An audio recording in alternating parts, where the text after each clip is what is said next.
Assalamualaikum warahmatullahi wabarakatuh. Perkenalkan, nama saya Nadif Adi Astara Madana dari Prodi Teknik Sipil Fakultas Teknik dengan NIM 230500246. Pada kesempatan kali ini, saya ingin presentasikan hasil riset saya tentang Islam Nusantara, Corak Keislaman Indonesia, dan perannya dalam menghadapi kelompok Puritan.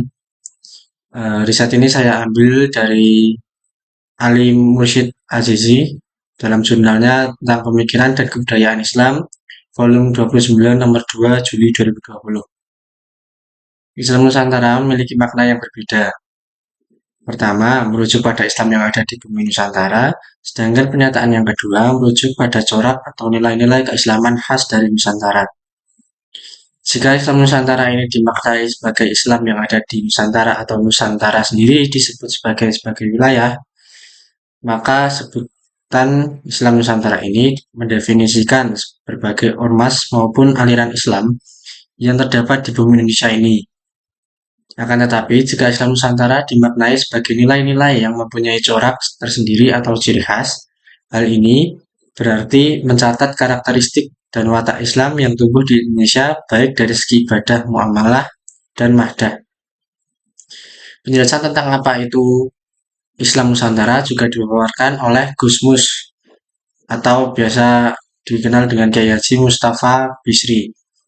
Menurut beliau, kata Nusantara akan salah satu maksud jika dipahami dalam struktur naat, man'ut, atau penyifatan sehingga berarti Islam yang dinusantarakan.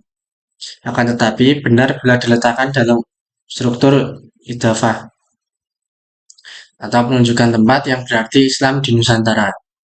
Kedatangan Islam Nusantara bukan untuk merubah doktrin Islam, akan tetapi hanya ingin mencari metode bagaimana melabuhkan Islam dalam konteks beragamnya budaya masyarakat lokal.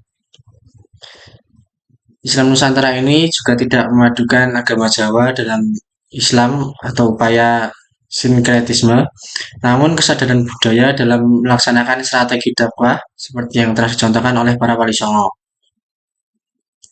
Sejalan dengan perkembangan budaya Nusantara, kita dapat lihat betapa nilai-nilai kebudayaan Islam telah melebur dengan nilai-nilai budaya lokal di beberapa daerah di Indonesia, baik terwujud tradisi, seni budaya, hingga peninggalan fisik. Contoh produk simbol-simbol keislaman khas Nusantara dapat dengan mudah ditemukan. Salah satunya kebiasaan para santri dan kiai mengenakan sarung. Selain berfungsi untuk menutup aurat, sarung juga tidak pernah diteladankan oleh Nabi Muhammad SAW pada zaman dulu. Akan tetapi, Nabi mengadopsi pakaian tradisi bangsa Arab yaitu mengenakan jubah. Saat ini perlu kita ketahui bahwa sarung kini menjadi simbol keislaman yang secara kultural telah melekat sebagai identitas Muslim Nusantara.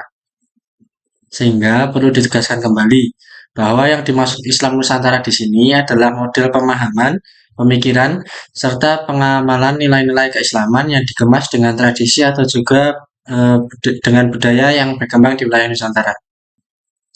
Agama dan budaya merupakan satu paket yang saling berpengaruh terhadap cara berperilaku dan tradisi setiap manusia yang menjadi warna terhadap kehidupan bersosial budaya untuk menunjukkan arah kesadaran etika supaya hasil berbudayanya ideal dan juga bermakna.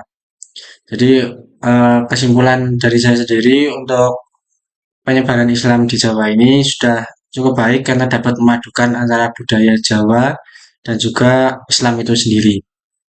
Jadi untuk yang paling ideal penyebaran Islam di Jawa atau Nusantara ini adalah budaya tersebut sendiri. Jadi kita menanamkan budaya-budaya yang tidak jauh-jauh dari Islam, namun juga tidak merubah budaya dari suatu daerah itu sendiri. Presentasi saya tentang Islam Nusantara, kurang lebihnya saya mohon maaf. Wassalamualaikum warahmatullahi wabarakatuh.